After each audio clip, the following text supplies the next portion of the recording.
శ్రీవారి VIP break దర్శనం సిఫార్సు లేఖను వైకాపా ఎమ్మెల్యేతో కలిసి మరో ఇద్దరు అధిక ధరకు భక్తుడికి విక్రయించడంపై తిరుమల వన్ టౌన్ పోలీసులు కేసు నమోదు చేశారు. Tirumala Tirupati Devasthanam SVSO Padmanabhan, Tirumala two town CI Vijayakumar కథనం ప్రకారం బెంగళూరుకు చెందిన ఎన్ సాయి కుమార్ తన కుటుంబ సభ్యులు 9 మందితో కలిసి శ్రీవారిని దర్శించుకునేందుకు ఈ నెల 19న విఐపి బ్రేక్ దర్శనం వేదాశీర్వచనం టికెట్లు కావాలని దళారి చంద్రశేఖర్ను ఆశ్రయించారు.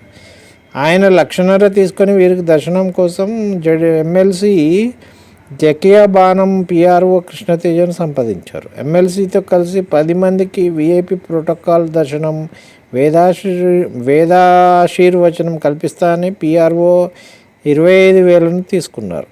19న ఎమ్మెల్సీ జకియా ఖానంతో పాటు సాయికుమార్ కుటుంబ సభ్యులు శ్రీవారిని దర్శించుకున్నారు. దళారి ఎమ్మెల్సీ ఆమె పిఆర్ఓ ముఠాగా ఏర్పడి తమను మోసం చేశారని, తమ వద్ద అధిక నగదు వసూలు చేశారని భక్తుడు సాయికుమార్ తిరుమల తిరుపతి దేవస్థానం విజిలెన్స్ అధికారులను ఫిర్యాదు చేయడంతో కేసు నమోదు చేశారు. ఇది సంగతి. తిరుమల గురించి చెప్పాలనుకుంటే మస్తు చెప్పాలి, మనం చెప్దాం మెల్లమెల్లగా ఒక్కొక్కటి.